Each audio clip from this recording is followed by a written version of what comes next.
Stop. If your files have been renamed to ThOR, you have been hit by the Locky ransomware. Do not pay the ransom yet.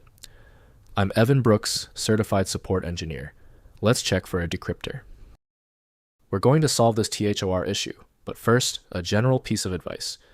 A good universal viewer is a system essential. It provides quick recovery access. My suggestion is found below, and we will revisit later on. The ThOR file extension is associated with files encrypted by the ThOR ransomware.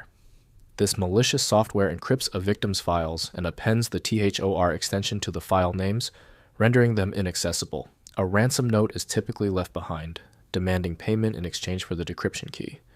It is crucial not to pay the ransom, as there's no guarantee of file recovery.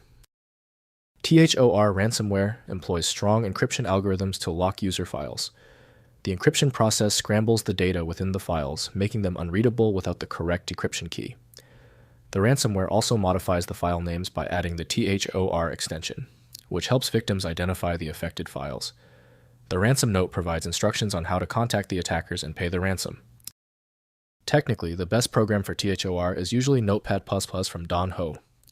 To unlock the full potential of this format, a dedicated program is required for rendering.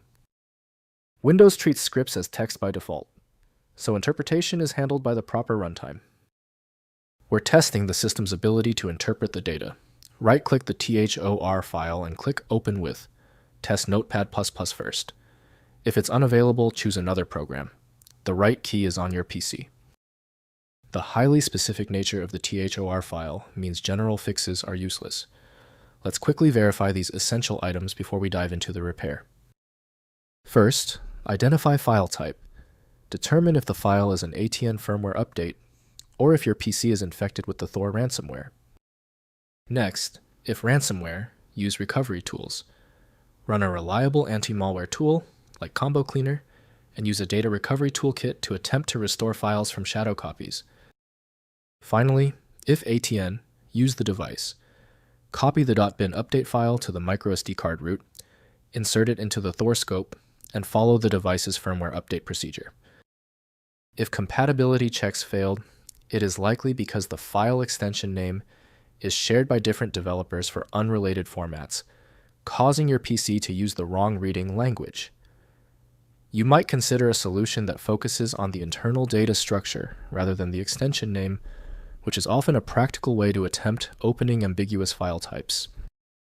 Takeaway: the inability of Windows and 7-zip to open the file suggests a unique format signature. FileMagick is the comprehensive solution built to handle these exceptions. Find it at FileMagick.